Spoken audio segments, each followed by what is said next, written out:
What's up, y'all? It's me, Nate Almighty, and I'm back with another Power Book 3 Raising Kanan Season 3 theory and prediction video. And today, I have uncovered the reason why Ronnie is so violent and aggressive and deadly, and why he goes out of his way to be feared. And it's because he learned this tactic of instilling fear from none other than Defcon himself, as a survival tactic in the streets in order to remain a big dog in the drug game. This will also explain why Ronnie doesn't smoke or drink, just like Defcon, and much more will be revealed, so you gotta stay to the end of this video to find out, as I explain more details about Defcon and Ronnie's relationship that everyone, including you, is overlooking. Now, this video is going to be yet another banger, so go ahead and like this video and subscribe to this channel so y'all can get this fire every day. And since you know you love this content, you can support this channel by sending a donation to the Cash App jpeterson91, or blessing your brother with a super thanks right above the comment section in your phone. Thanks in advance. Now, without further ado, let's get to it. All right, people, so let's break this down like this. Now, I don't know how much more evidence people need to believe that Ronnie likes men. Rock was very surprised to hear he had a girlfriend from Prenessa. Rock, who was Defcon's fake girlfriend and would know, right, about Defcon or Ronnie through Defcon. And we can definitely tell that Prenessa is clueless about everything, which was a good choice by Unique to not involve her in the drug business. We seen him almost completely turn, and I mean Ronnie, completely turn Juliana down after having nothing but space and all the opportunity in the world to clap those cheeks. He may have been relieved that Prenessa came home at that very moment, giving him an excuse. We've seen him be home for around 2 months now, and not even mention wanting to spend time with a woman. We've seen him be infuriated by the idea of a bunch of women stepping to him and filling him up in the club. And we seen Pop Henry almost squeeze the truth out of him in episode 8. If you're not at least entertaining the idea that Ronnie could be into men, then you might just be a bigot who hates seeing gay men on screen so much and is so bothered by it, which is weird, that you would rather lie to yourself instead of accepting this for what it is and still appreciating how great Ronnie's character is, because his orientation does not take away from how greatly written and developed he is on this show. I haven't seen the Wire series, but I am aware that Omar was not only a gay man, but is said to be one of the best villains in TV history. A character's preference shouldn't be important to you. How good the character is and how well that character is written and how they affect the plot should be important to you. And Ronnie is a damn good character regardless. Now, with that being said, when you come from the kind of background that I come from, when you learn to read between the lines and study people and their actions, growing up in the hood, you will in fact notice that it's very foolish, maybe even outright stupid, to automatically rule out any hyper-masculine, hyper-aggressive, hyper-violent gangster in the street as a straight man, simply because he has the capacity to kill. If you think that, I'm sorry, you don't understand people enough, you're kind of an idiot. Just work on that. Just work on it. It's okay. You're not a bad person, but just work on that.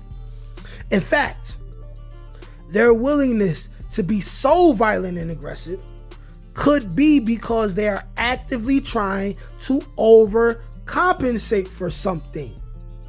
So here's the basis for my theory, y'all. I am from the streets of Cortland and Park Avenue in the South Bronx.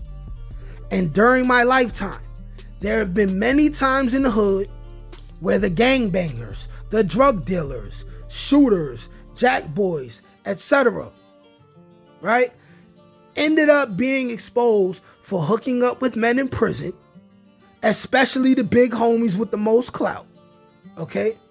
Because booty is a currency in maximum prisons, if you're not aware of this, right? If your big homie or the guy who did all the time in prison that you look up to, who did all this time, I'm talking about 10 years and better in prison, he's not going to tell you that booty is a currency in maximum prisons, and he may have partaken in that currency, right? Some of these men get exposed for sleeping with people in the trans community. Some of these guys have baby mamas who have gay friends who end up sleeping with the men they have a child with. If you have your eyes on the streets in the hood, you have witnessed this happen at least 3 times in your lifetime if you're around 30 like me, okay? I personally know a shooter or two who have already been exposed, but nobody says anything to them to their face, and they only talk about them behind their back because they know they will kill them. All these men deal with internal struggles, trying to still present as masculine men while they deal with who they really are on the inside. I also want to add, right, that if you talk to people and you understand people's stories from the hood who may have grown up in single parent households, then you will also understand that a lot of times, whether male or female, right, the children end up being taken advantage of by the boyfriend of the single mother if she isn't home enough or paying enough attention to the child because she's either working or she's running the streets. Mind you, we're talking about the 90s. So a lot of these people's mothers were crackheads or on heroin, right? Right? And this is where Defcon and Ronnie come into play. I have videos detailing why I think Defcon and Ronnie were lovers. Ronnie has some kind of loyalty and admiration for Defcon that still is yet to be fully explained. If these men were in fact lovers, then Ronnie would have had to be underaged, which is also not far-fetched, especially considering all we know about grooming and how the 90s were. Grown men would openly pick up high school girls after school. But I want to now speak on the possibility of Defcon just being Ronnie's mentor at that time instead of a grooming lover, because it's possible they won't do that because we already have Howard as being that person. Okay? So this relationship would be more likely the relationship that Defcon and Ronnie had when it all comes out, with them both being young black men who probably grew up in homes raised by single mothers. They would have not had any father in the home to help them understand what real masculinity is. So with Defcon being older than Ronnie, he would have been able to watch Ronnie's movements growing up and immediately be able to tell that Ronnie was just like him on the inside. And instead of being a predator, he would take Ronnie under the wing and they would share their biggest secrets with each other. And Defcon would explain to Ronnie that in order to keep your respect and reputation in the game, it's important to make sure your secret never gets out, right? He would also explain to Ronnie that keeping people afraid of you is how you keep the rumors down to a manageable level, right? This same tactic of fear and violence has been used by many street thugs who have gotten exposed eventually, and also by certain serial killers who've even lived life publicly with women, but expressed their inner urges through their awful acts. I remember a serial killer by the name of Wayne Gacy or John Gacy. This was a man who worked for the political party out in the open. He had a wife and children, right? But he came on to men and he abused men before killing them and hiding their bodies in his backyard, right? This would also explain Ronnie's emphasis on being feared himself and why he pointed out how much Defcon was feared as well. This would also mean that Ronnie knows for a fact that that Kanan is not Defcon's son.